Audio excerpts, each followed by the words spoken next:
So the portion has a prohibition of ona'ah, which we had also recently in the Daf Yomi. It says there's two types of ona'ah that are listed in our parsha. One is what's called ona'ah's mamon, and then there's ona'ah's tavarim. It says in the verse, it says if you sell something to your friend or if you purchase something, al tonu isha sachiv, do not victimize another. That's how it's translated. But Rashi says this refers to, Rashi writes, zo onas mamon. This is victimization in financial matters, meaning to say you're not allowed to underpay. A person who's a seller is not allowed to overcharge, and a person who's a purchaser is not allowed to underpay for an item. What is the threshold? The threshold is 1/6, meaning if the price fraud is less than 1/6, we let it go. Whether or not there's an actual prohibition for that is a debate. Then if it's exactly 1/6, then you have to return the overcharge. If it's more than 1/6, then under those circumstances, the sale is nullified and you return all the money. So that's what's called onas mamon, this victimization of money, or what we call price fraud. But there's another type of onah. So this is called lotonu. It says in verse 17, lotonu ish es amito. A person is not allowed to harass another. He shall fear God. This is called what's called ona'as devarim. This is harassment of words. And here the Torah is telling us, he's here, al ona'as devarim. Here the Torah is warning us about verbal harassment. Shlo yaknit es chavero. A person is not allowed to annoy his friend or to give him advice that's not appropriate for him.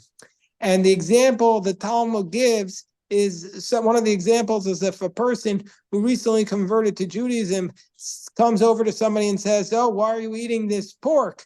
Why are you eating this non-kosher food?" And they say, "You just ate the non-kosher food yesterday, and now you're telling me what to do," meaning say reminding this person of the life that they had previously been living when this person has changed their life. Or if a person is what's called a Baal Teshuvah, they started observing Judaism more carefully, and they say to him, remind him of the times when he wasn't observing it.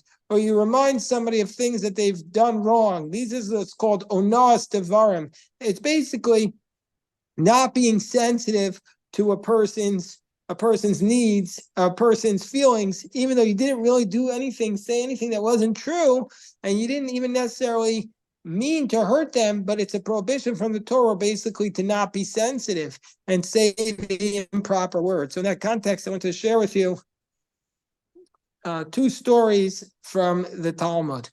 One is from today's Daf Yomi, that's what I want to share with you, and the second one is from tomorrow's Daf Yomi. And once we're telling those stories, I could also share with you a relevance, another story I promised to you from the Daf Yomi, which relates to Lag BaOmer.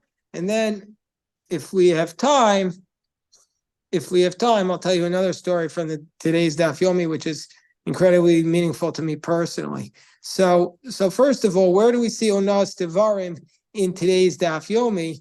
This is the famous story. It's when I say famous, meaning say it's one of the most well-known stories in the whole Talmud, is the story of Rabbi Yochanan and Reish Lakish on Bava Metzia 84. The Talmud says that Rabbi Yochanan was one of the most handsome people in the world, one of the most handsome people. And so his beauty, the Gemara describes his beauty, is that like if you take a brand new silver cup and you spread around it red roses and red pomegranate seeds, and you put it in between the sun and the shade, and the reflection from that cup was something that was basically a similarity to Rabbi Yochanan's appearance. That's how beautiful he was. And Rabbi Yochanan was once swimming in the Jordan River, and Reish Lakish jumped in after him. Now, Reish Lakish, who was Reish Lakish? We know from other Gemaras that Reish Lakish was a practicing gladiator. He was a person who was a bandit. He was living amongst the robbers and the thieves. It's possible that he grew up in a Jewish educational environment, and he left that place, or possible he was never grew up in that environment, but he was anyway, at this point in his life, he was a bandit. He was a gladiator. He was not part of the Beis Medrash. And he jumps into the river and he starts to swim. And Rabbi Yochanan notices him swimming in the river, and he says, he says, we need your strength for the Torah. We have an ongoing battle against the terrible ideas in the world. You are a person of tremendous koach. We need your strength for the Torah. And Reish Lakish says, your beauty should be for women. A strange thing. Reish Lakish was noticing Rabbi Yochanan's beauty. So Rabbi Yochanan responded, well, if you return to the Jewish path, then I'll marry my sister to you, because she's even more beautiful than me. So Reish Lakish agreed, and he then became a great Torah scholar. And he and Rabbi Yochanan, he basically studied Torah and he became a great man. And he and Rabbi Yochanan, throughout the Talmud, Rabbi Yochanan and Reish Lakish are debating on every page of the Talmud. Rabbi Yochanan says this, Reish Lakish says this. It's almost always the same with each other. One thing says that they both said this, but usually they're both arguing with each other. One says comes along, they had a question in the Talmud. The question was, at what point do these certain utensils become ritually impure, like a spear and a sword? Now, what do you mean by ritually impure? That a utensil is capable of becoming tameh once it's a completed utensil, once it's a finished product. Then it could become ritually impure. Before it could become a finished product, it's incapable of becoming the status that's designated as impure. So they said, at what point can the sword become impure? Rabbi Yochanan said, when you take it out of the furnace, that's when it becomes impure. Reish Lakish said, no, it doesn't become impure when you take it out of the furnace. It becomes impure when, after you take it out of the furnace, you have to pour cold water on it to seal it in. So that's when it becomes a utensil. So Rabbi Yochanan heard this and he said, oh yeah, the thieves know their thievery. A thief knows his craft. Well, Reish Lakish heard this, he became so insulted. He became so insulted. It is literally like Rabbi Yochanan has violated this verse from the Torah: do not insult, do not verbally harass another. And so therefore, as a consequence, he Rabbi Reish Lakish was so upset, and he said, what do I need this? What have you done for me by bringing me closer here, by bringing me into this camp? When I was with the bandits, I was a teacher and I had a lot of honor, and now I'm a teacher and a lot of honor. But what have I gained from all this? So Rabbi Yochanan was himself outraged by this. He says, what do you mean, what do you gain? I brought you closer to Hashem.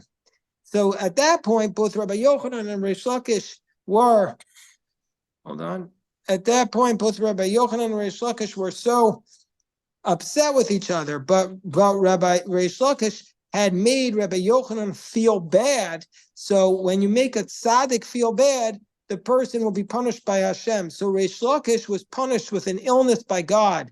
So Rabbi Yochanan's sister, who was Reish Lakish's wife, comes to Rabbi Yochanan and says, pray for my brother.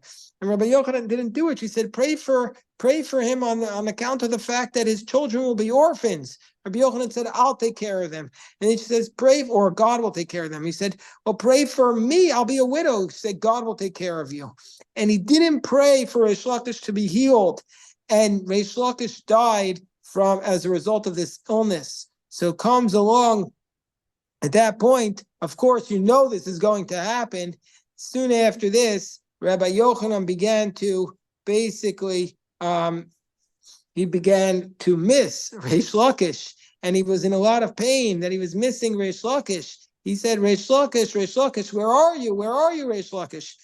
And so the rabbi saw that Rabbi Yochanan was in tremendous pain. So they sent a student, a very sharp student named Rabbi Lazar ben Pedas, and they said, go and study with Rabbi Yochanan and make him feel good. So Rabbi Lazar ben Pedas goes to Rabbi Yochanan and starts studying with him. And everything that Rabbi Yochanan said, Rabbi Lazar ben Pedas says, oh, I have a source to support that. I have another source to support that. I have another source to support that. Well, at this point, Rabbi at this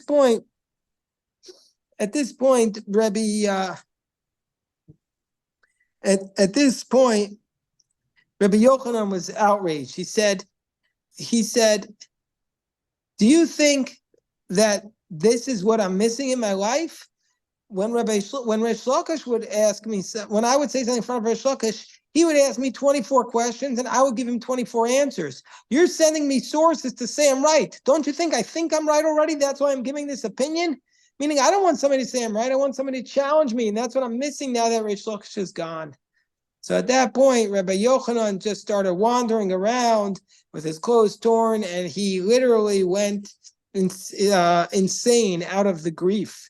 And at that point, the rabbis realized that it was time for Rabbi Yochanan to go up to Shemayim, and they prayed for Hashem to have mercy on him, and Rabbi Yochanan died. But we see from this story that this was what caused this whole spiral, this loss of these two great Torah scholars from the world, was this just offhand remark, this insensitive remark about, oh, yeah, of course, you know about thieves because you were a thief, which was not wrong, and it wasn't necessarily meant to be insulting, but it caused this tremendous spiral. And it's even worse than that, because Rabbi Yochanan was so, the Talmud in the previous few lines was telling us about Shufra de Rabbi Yochanan, the beauty of Rabbi Yochanan. That Rabbi Yochanan was one of the most beautiful people in the world. Of course, when the Talmud talks about beauty, it doesn't mean his physical, it doesn't only mean his physical beauty, it really means his inner beauty. He was the most beautiful person in the world. And he had this one comment. Who amongst us hasn't made one comment that we regret, one offhand remark, and look at the tremendous consequences of this terrible comment, of this terrible event. So that's what's called Ona'ah Devarim. That's harassment with words. That's the example of Rabbi Yochanan and Reish Lakish. But I want to give you another example. But first, I want to pause. If anybody has any questions, I'm happy to pause at this time. In that context of Ona'ah Devarim, of not being sensitive, I wanted to say there's another dimension to this, which the Torah is not explicit about, but the Talmud really does kind of imply that this prohibition of being sensitive not only applies in this case of Rabbi Yochanan Reish Lakish, but there's another extreme case where it actually applies. And when you hear this, you're going to, I think, be surprised at the level to which this applies. So the Gemara tells us that Rabbi Eliezer Bar Rabbi Shimon, who's the son of Rabbi Shimon Bar Yochai, whose yortzeit we commemorate on Lag BaOmer, that he had a wife, and after Rabbi Eliezer Bar Shimon died, Rabbi Yehuda Nasi, also known as Rebbe, wanted to marry her. So she said to him, no, I'm not going to marry you because I was with somebody who was special. You want me to marry just a regular person? This is what she said to Rabbi Yehuda Nasi. So he says, why do you think your husband's so special? Maybe he's a greater scholar than me, but I knew how to take afflictions, the troubles of life. I could handle them. She said, no, you couldn't handle his affliction the way he handled the troubles of life. He was filled with pain, and every night he would say, come back to me, my friend, referring to the pain he had when he slept. But Rabbi Yehuda Nasi, nevertheless, Rabbi Yehuda Nasi also accepted. When he saw that, Rabbi Yehuda Nasi himself accepted 13 years of suffering upon himself. 6 years of what's called, the Talmud refers to Semirta. Semirta is like kidney stones. And 7 years of Tsefarna. Tsefarna is like a mouth disease known as thrush.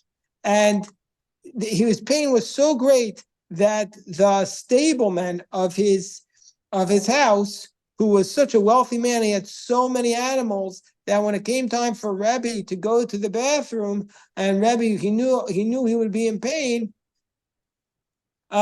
he specifically fed the animals at that time to try to cover up the noise of Rebbe's pain, but yet he still wasn't able to do it.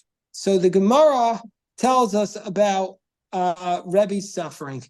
That Rebbe's suffering came through an action and it left as a result of an action. So what was Rebbe's suffering? Why did Rebbe's suffering come? He had this tremendous suffering. Listen to this powerful story. They came as a result of an action. Dahu igla, that there was once a calf. There was once a calf. That they were taking this calf to slaughter. They're taking this calf to slaughter. The calf came and was running away from the shechtim, was running away from the cowboys, and it stuck its head under Rebbe's garment, meaning to say, Rebbe was giving a shear, and the calf was running, and it saw Rebbe, and it quickly ran into Rebbe's coat, looking for mercy. V'kabachi, and it cried, because it didn't want to be slaughtered. So Amarway, Rebbe said to the calf, Zeal, go to the shchita, go be slaughtered. L'kach notzarta, for this you were created. So the heavens said, Hoyo v'lo kamaracham leisu alav yisirin. It says the heaven said, oh, since he doesn't show mercy, we're going to bring afflictions upon him.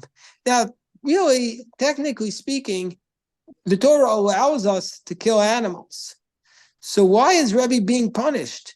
He's not being punished for killing the animal or allowing the animal to be killed. He's being punished for the flippant way in which he spoke about the animal being killed, for the flippant way in which he spoke about, he just reacted with like a measure of cruelty. So meaning to say, it's not really the case that you say you were created to be killed.